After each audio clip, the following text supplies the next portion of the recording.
Morning everyone. प्यारे बच्चों, आज रिवीजन श्रृंखला के दूसरे पेपर की हम 1 नंबर के क्वेश्चंस की रिवीजन स्टार्ट करेंगे। आशा करती हूँ कि पहले पेपर की रिवीजन आप लोगों ने शुरू कर दी होगी। और अब हम शुरू करते हैं दूसरा पेपर। वह स्थान जहाँ हड़प्पा सभ्यता विशाल स्नानागार प्राप्त हुआ। तो इसका आंसर है बी, मोहनजोदड़ो। मोहनजोदड़ो। आशा करती हूँ सभी को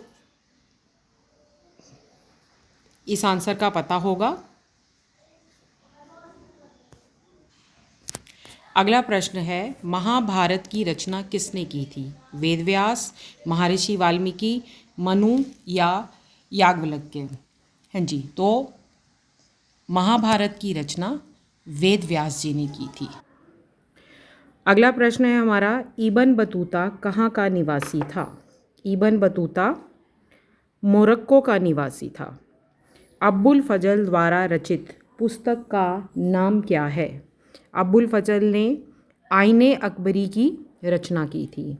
18वीं शताब्दी के उत्तरार्ध में जमींदार के राजस्व अधिकारी क्या कहलाते थे?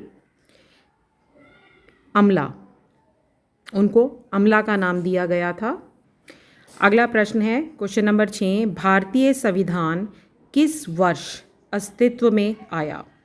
भारतीय संविधान किस वर्ष अस्तित्व में आया, मतलब किस दिन, कब लागू किया गया? 26 जनवरी 1950 हमारा संविधान लागू किया गया था। एशियाटिक सोसाइटी ऑफ बंगाल की स्थापना कब हुई थी? एशियाटिक सोसाइटी ऑफ बंगाल की स्थापना 15 जनवरी 1784, यानी कि option C is the correct answer. Mahatma Buddha का निर्वाण किस स्थान पर हुआ था? महात्मा बुद्ध का निर्वाण का मतलब है कि उन्हें ज्ञान प्राप्त कहाँ पर हुआ था? वह स्थान है बोध। अब बारी है 1 नंबर वाले क्वेश्चंस की। इससे पहले एमसीक्यू थे। सिक्कों के अध्ययन को क्या कहा जाता है? सिक्कों को हिंदी में मुद्रा कहा जाता है, तो सिक्कों के अध्ययन को मुद्रा शास्त्र कहा जाता है। जैन धर्म के 24वें तीर्थकर कौन थे? जैन धर्म के 24वें तीर्थकर महावीर स्वामी थे। ब्रिटिश पार्लियामेंट में 5वीं रिपोर्ट कब प्रस्तुत की गई? यह क्वेश्चन पिछले पेपर से रिपीट है। 1813 ईस्वी में।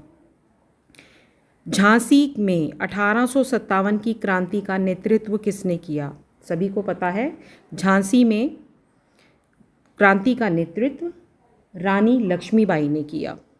संविधान सभा के समक्ष उद्देश्य प्रस्ताव किसने पेश किए?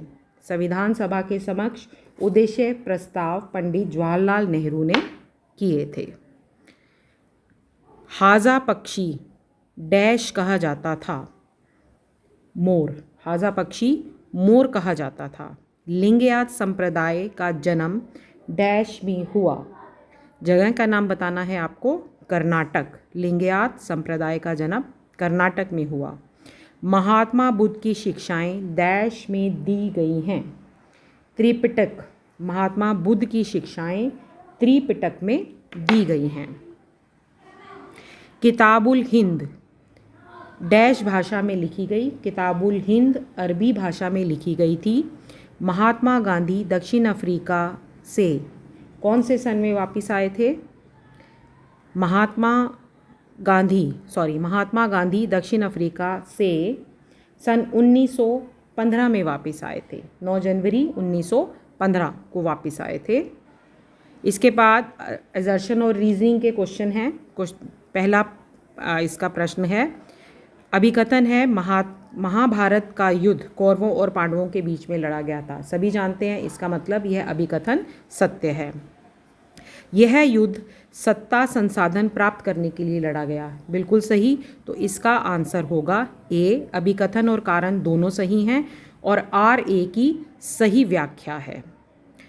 अगला है जी क्वेश्चन नंबर 20, इब्न बतूता की पुस्तक का नाम रिहिला था। वह अरबी भाषा में लिखी गई थी। इब्न बतूता की जो पुस्तक थी उसका नाम रिहिला था। वह कौन सी भाषा में लिखी गई थी? यहाँ अरबी भाषा लिखा गया है। कथन दोनों ही सत्य हैं, परंतु आर इसकी सही व्याख्या नहीं करता। दोनों बातें सही हैं, लेकिन ये जो हमारा अभी कारण है वो उसकी व्याख्या नहीं करता है। ठीक है जी, तो इसका आंसर होगा बी, दोनों सत्य हैं परंतु आर ए की सही व्याख्या नहीं करता। अगला प्रश्न है जी, 1857 ईस्वी में ब्रिटेन ने कपास आपूर्ति संघ की स्थापना हुई और 1859 ईस्वी में मैनचेस्टर कॉटन मिल कंपनी बनाई गई। इसकी स्थापना कपास के नियमित निर्यात के लिए की गई थी। अभिकथन सही है, दोनों बातें सही हैं कि 1857 में कपास आपूर्ति संघ की स्थापना की गई और मैनचेस्टर कॉटन मिल की स्थापना की गई, लेकिन इसका जो कारण है वो सही नहीं है। तो इसका जो आपका आंसर आएगा वो आएगा सी, अभिकथन सही है परंतु कारण सही नहीं है। आशा करती हूँ कि आप इस पेपर को अच्छे से रिवाइज करेंगे। धन्यवाद।